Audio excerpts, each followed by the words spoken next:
My father could have been a great comedian, but he didn't believe that that was possible for him. And so he made a conservative choice. Instead, he got a safe job as an accountant. And when I was 12 years old, he was let go from that safe job. And our family had to do whatever we could to survive. I learned many great lessons from my father, not the least of which was that you can fail at what you don't want. So you might as well take a chance on doing what you love. It's not the only thing he taught me, though.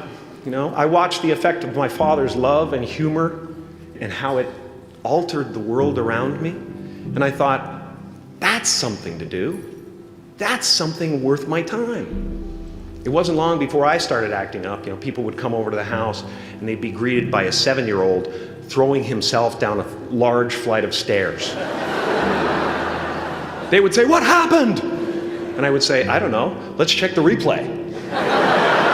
I'd go back to the top of the stairs and come back down in slow motion.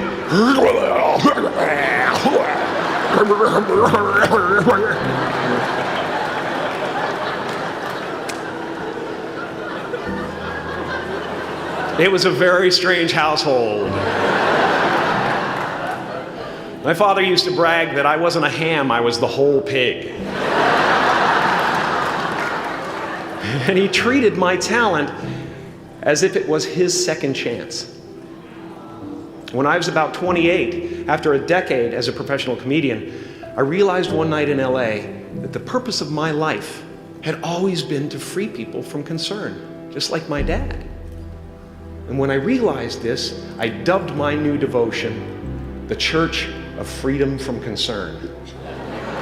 The Church of FFC.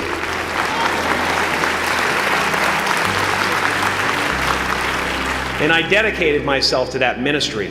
What's yours? How will you serve the world? What do they need that your talent can provide?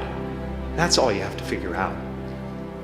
As someone who's done what you're about to go and do, I can tell you from experience, the effect you have on others is the most valuable currency there is. Because everything you gain in life will rot and fall apart, and all that will be left of you is what was in your heart. My choosing to free people from concern got me to the top of a mountain. Look where I am. Look what I get to do. Everywhere I go. I'm going to get emotional because when I tap into this, it really is extraordinary to me. I did something that made people present their best selves to me wherever I go. I've often said that I wished people could realize all their dreams and wealth and fame, and so that they could see that it's not where you're going to find your sense of completion. Like many of you, I was concerned about going out into the world and doing something bigger than myself, until someone smarter than myself made me realize that there is nothing bigger than myself. Because life doesn't happen to you, it happens for you. How do I know this? I don't, but I'm making sound, and that's the important thing. That's what I'm here to do. Sometimes I think that's the only thing that's important, really, you know? It's just letting each other know we're here, reminding each other that we're part of a larger self. Your job is not to figure out how it's going to happen for you, but to open the door in your head, and when the door opens in real life, just walk through it. And don't worry if you miss your cue, because there's always doors opening. They keep opening. And when I say life doesn't happen to you, it happens for you, I really don't know if that's true. I'm just making a conscious choice to perceive challenges as something beneficial so that I can deal with them in the most productive way. You'll come up with your own style. That's part of the fun. Oh, and why not take a chance on faith as well? Not religion, but faith. Not hope, but faith. I don't believe in hope. Hope is a beggar. Hope walks through the fire and faith leaps over it.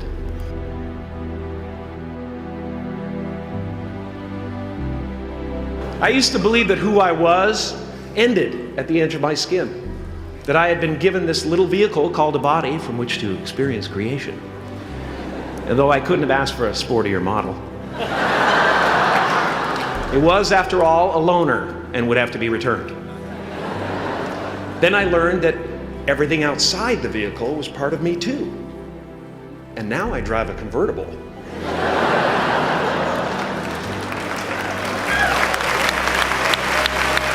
Yeah, man. Top down, wind in my hair. Woo! I am elated and truly excited to be present and fully connected to you at this important moment in your journey. I hope you're ready to open the roof and take it all in. You are the vanguard of knowledge and consciousness, a new wave in a vast ocean of possibilities. On the other side of that door, there's a world starving for new ideas, new leadership. I've been out there for 30 years. She's a wildcat. Oh, she'll rub up against your leg and purr until you pick her up and start petting her, and then out of nowhere, she'll swat you in the face. It can be rough out there, but that's okay, because there's soft serve ice cream with sprinkles. I guess that's what I'm really trying to say here today. Sometimes it's okay to eat your feelings. Now, fear is going to be a player in your life, but you get to decide how much. You can spend your whole life imagining ghosts, worrying about the pathway to the future, but all there will ever be is what's happening here, and the decisions we make in this moment, which are based in either love or fear. So many of us choose our path out of fear disguised as practicality. What we really want seems impossibly out of reach and ridiculous to expect, so we never dare to ask the universe for it. I'm saying I'm the proof that you can ask the universe for it. Please.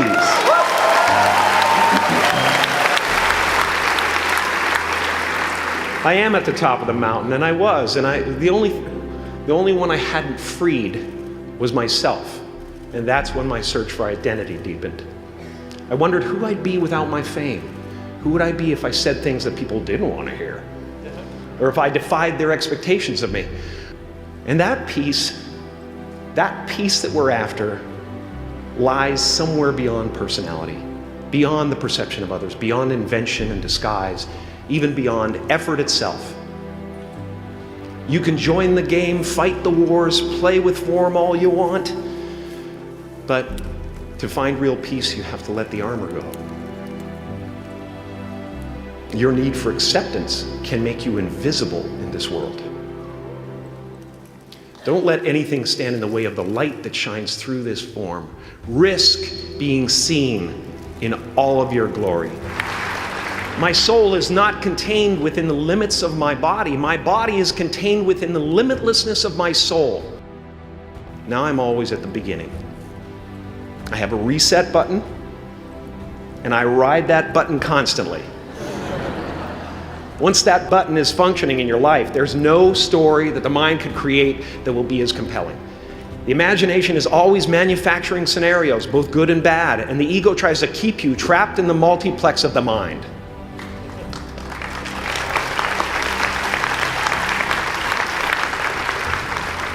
Our eyes are not viewers, they are also projectors that are running a second story over the picture that we see in front of us all the time. Fear is writing that script, and the working title is, I'll Never Be Enough. I had a substitute teacher from Ireland in the 2nd grade that told my class during morning prayer that when she wants something, anything at all, she prays for it and promises something in return, and she always gets what she wants. Well, I'm sitting at the back of the classroom, thinking, wow, my family can't afford a bike, So I went home and I prayed for one. And I promised I would recite the rosary every night in exchange. Broke that promise. But 2 weeks later, I got home from school to find a brand new Mustang bike with a banana seat and Easy Rider handlebars. Yeah. From fool to cool. My family informed me that I had won the bike in a raffle that a friend of mine had entered my name in without my knowledge whatsoever. So that type of thing has been happening to me ever since. As far as I can tell, it's just about letting the universe know what you want and working toward it while letting go of how it comes to pass. No matter what you gain, ego will not let you rest. It will tell you that you cannot stop until you've left an indelible mark on the earth, until you've achieved immortality. How tricky is this ego that it would tempt us with the promise of something we already possess? Relax and dream up a good life.